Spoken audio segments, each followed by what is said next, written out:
कश्मीर का एक डॉक्टर फरीदाबाद में पकड़ा गया, जिसकी खबर आप सभी को मिल चुकी होगी। इस मामले में फरीदाबाद के कमिश्नर सत्येंद्र कुमार गुप्ता ने अभी प्रेस कॉन्फ्रेंस की है और ये प्रेस कॉन्फ्रेंस अभी कुछ देर पहले ही ख़त्म हुई है, जिसमें उन्होंने बताया कि ऑपरेशन था जिसको गोपनीय तरीके से चलाया गया, जिसमें उस डॉक्टर जिसका नाम आदिल राठर बताया गया है उसकी गिरफ्तारी हुई है।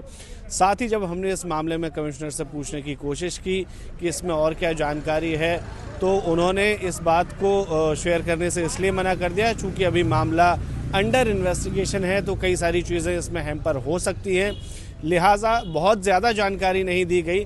लेकिन अभी भी बहुत सारी कार्रवाइयाँ हो रही हैं। जिस इलाके से, फरीदाबाद के जिस इलाके धौद से डॉक्टर आदिल को पकड़ा गया था, वहीं से अब उसी मस्जिद के इमाम की भी गिरफ्तारी की भी खबर सामने आई है, जिसको हरियाणा पुलिस और जम्मू कश्मीर पुलिस ने साथ में पकड़ा है। ये पूरी कार्रवाई जम्मू कश्मीर पुलिस की निशानदेही पर हुई थी, जिसमें 2 डॉक्टरों को पकड़ा गया था 300 किलो RDX और 1 से 2 AK-47 के साथ में। इसको लेकर कुछ ही देर पहले कमिश्नर ने जानकारी दी थी। साथ ही आपको बता दें कि ऑपरेशन अभी भी अंडर इन्वेस्टिगेशन है और अंडर प्रोसेस है, डेवलप हो रही हैं चीज़ें, कई सारी चीज़ें सामने आएगी। गौर करने वाली बात है कि इसी साल मार्च 2025 में एक आतंकवादी फरीदाबाद से पकड़ा गया था, जो कि ग्रेनेड लेने यहाँ पर आया था, जिसका मकसद था अयोध्या में राम मंदिर को निशाना बनाना। आप अब यहाँ से कड़ी अगर जोड़ेंगे तो समझ पाएंगे कि फरीदाबाद कैसे आतंकवादियों के लिए एक मुफीद जगह बनता जा रहा है। यहाँ से दिल्ली भी दूर नहीं है, यहाँ पर हाइड आउट बनाना बहुत आसान है। बहुत सारी छोटी छोटी फैक्ट्रियाँ चलती हैं जिनके अंदर क्या होता है पता नहीं, इसीलिए आतंकवादियों के लिए एक मुफीद जगह साबित होता जा रहा है, जिसको लेकर हरियाणा पुलिस अब और सतर्क हो रही है। अभी हम फरीदाबाद के फतेहपुर तगा गांव में, जिस जगह हम खड़े हैं, यहाँ पर जम्मू कश्मीर पुलिस और फरीदाबाद क्राइम ब्रांच की साझा रेड चल रही है। पीछे आप घर देख सकते हैं जो सेक्लूडेड एरिया में है, पूरी कॉलोनी से अलग है, इसी में रेड चल रही है। कई सारे कनेक्शन सामने आए हैं। सुबह से आप खबर देख ही रहे होंगे अपनी टीवी स्क्रीन पर, जिसमें कई तरह की जानकारी आपको दी जा रही होगी, लेकिन जो एक्सक्लूसिव जानकारी है, जो डिटेल जानकारी है, वो हम आपको देने वाले हैं इस पूरे मामले की। 2 नाम आप अपनी याद रख लीजिए, एक नाम डॉक्टर आदिल और दूसरा डॉक्टर मुजम्मिल। ये दोनों ही लोग कश्मीर के रहने वाले हैं। डॉक्टर आदिल को गिरफ्तार किया गया था कश्मीर से और डॉक्टर मुजम्मिल को भी गिरफ्तार किया गया है कुछ ही दिन पहले सहारनपुर से। इस पूरी जानकारी में, इस पूरे ओहापोह में कितनी सारी गुत्थियां उलझी हुई हैं, वो उसको भी आपको हम सिलसिलेवार ढंग से बताते चलते हैं। मुजम्मिल पेशे से डॉक्टरी की पढ़ाई कर रहा है और 3-3.5 साल से फरीदाबाद के अलग अलग इलाकों में रहता रहा है, जिसमें से उसका एक ठिकाना ये घर भी बताया जा रहा है कि इसमें उसका कनेक्शन हो सकता है। हालांकि वो यहाँ पर रहता नहीं था। यहाँ जो पीछे मस्जिद है इस गांव की, उसमें वो नमाज अदा करने के लिए आता था। यहाँ के मौलवी के साथ उसकी क्या साठगांठ थी, इसकी भी जांच की जा रही है। मौलवी को भी हिरासत में लिया गया है। अब आपको बता दें कि मुजम्मिल के पास से एक स्विफ्ट कार बरामद हुई है। इस कार में एक असॉल्ट राइफल क्रिनकोब मिली है और साथ ही उसके कार्ट्रिजेस भी। इसके अलावा 2 पिस्टल मिली है, उसके कुछ कारतूस मिले हैं और 83 राउंड असॉल्ट राइफल के मिले हैं। इसके अलावा जो सबसे बड़ी चीज़ इसमें मिली है वो है 360 किलो अमोनियम नाइट्रेट।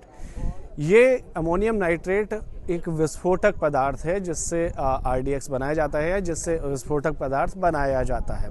इसके साथ ही जो बड़ी चीज़ इसमें मिली है अमोनियम नाइट्रेट के साथ में, वो है टाइमर और बैटरी, जिससे इसको एक बम में तब्दील किया जाता है ताकि धमाका किया जा सके।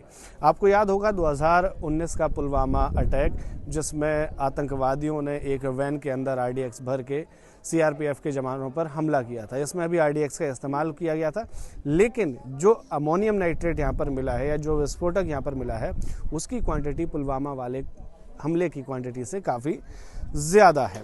ये पूरा अमोनियम नाइट्रेट 8 अलग अलग सूटकेसेस में रखा गया था, ताकि यार 1-2 सूटकेस पकड़े भी जाएं तो ज़्यादा से ज़्यादा अमोनियम नाइट्रेट को सुरक्षित किया जा सके। 20 टाइमर मिले हैं और 20 बैटरी मिली है। मतलब पूरा का पूरा ज़खीरा था एक बड़ी वारदात को अंजाम देने के लिए। क्या थी ये वारदात, उसके भी कनेक्शन हम जोड़ने की कोशिश करेंगे।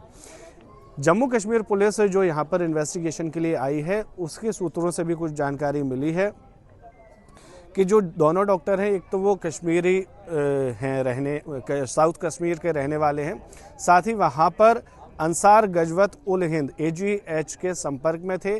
और जो डॉक्टर आदिल है वह 27 अक्टूबर को जैश ए मोहम्मद के पोस्टर लगा रहा था कश्मीर में। इसका CCTV पुलिस को मिलता है और उसी के आधार पर डॉक्टर आदिल की गिरफ्तारी होती है। फिर वहाँ से ये पूरा ट्रेसेस मिलाए जाते हैं, ट्रेसेस ढूंढे जाते हैं और फिर पता चलता है कि डॉक्टर आदिल का कनेक्शन जैश ए मोहम्मद से भी है। और इस पूरे प्लान का मकसद फ़िलहाल बताया जा रहा है कि जिहाद करना।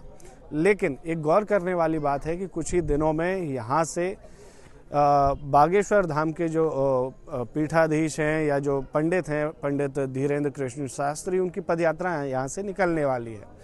अब यहाँ पर इन सब चीज़ों का मिलना और पदयात्रा का भी रास्ता यहीं से होना, ये कनेक्शन अपने आप में बहुत कुछ कहता है। साथ ही जो इमाम है उनका भी कनेक्शन बताया जा रहा है कि मुजम्मिल से है। इसी आधार पर उन्हें फ़िलहाल हिरासत में लिया गया है, गिरफ्तार नहीं किया गया है। पुलिस सख्ती से उनसे पूछताछ कर रही है। बहुत सारी चीज़ें हैं जो इसमें आना बाकी है। साथ ही एक और डॉक्टर है उमर, वो इस मामले में अभी फ़रार है। इसके अलावा एक लेडी डॉक्टर है, ना तो उसकी तस्वीर है पुलिस के पास और ना ही अभी तक नाम है, वो भी इस मामले में फ़रार है। इमाम से फ़िलहाल पूछताछ चल रही है और इस गांव में एक ऊहापोह की स्थिति बनी हुई है।